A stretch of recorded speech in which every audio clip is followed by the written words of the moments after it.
Good morning. একটা কথা বলবো বলে তাড়াতাড়ি করে ভিডিওটা অন করলাম, যদি আমার ছেলে দেখে না তাহলে খুব রাগারাগি করবে। কি কথা বলছি সেটা বলছি, তো তাকে দেখিয়ে দিই। আমার ছেলে বারবার আমাকে সবজি ধুয়ে দিচ্ছে। এর আগে কুমড়ো ধুয়ে দিয়েছে, এখন ওই উচ্ছে কেটে রেখেছে, উচ্ছে ধুয়ে দিচ্ছে। ঠিক আছে, ওকে বুঝতে দিচ্ছি না যে আমি ওর ভিডিও করছি। ধোয়া হয়ে গেছে? ভালো করে ধুয়েছো? আচ্ছা ঠিক আছে, দাও এবার নিয়ে আসো।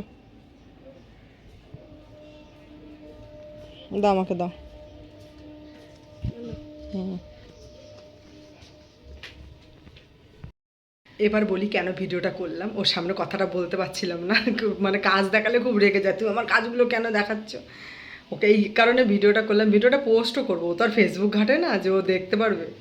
ওকে বড় হলে ব্ল্যাকমেল করবো, দেখ ছোটোবেলা তুই আমার কত হেল্প করতিস, এখন বড় হয়েছিস তুই একদম বেতর হয়ে গেছিস, বাদর হয়ে গেছিস, এখন আর হেল্প করিস না। ছোটোবেলা তো মায়ের পেছন পেছন ঘুরতিস আর খুব হেল্প করতিস।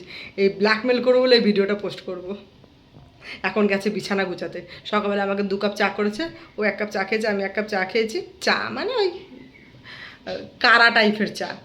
তো ওই চা খেয়েছি, এখন বিছানা গুছাতে গেছে, আমাকে সবজি ধুয়ে দিয়েছে। এখন আমি ব্রেকফাস্ট করছি, ও গোছানো হয়ে গেলে তারপরে দুজন মিলে একসাথে খাবো।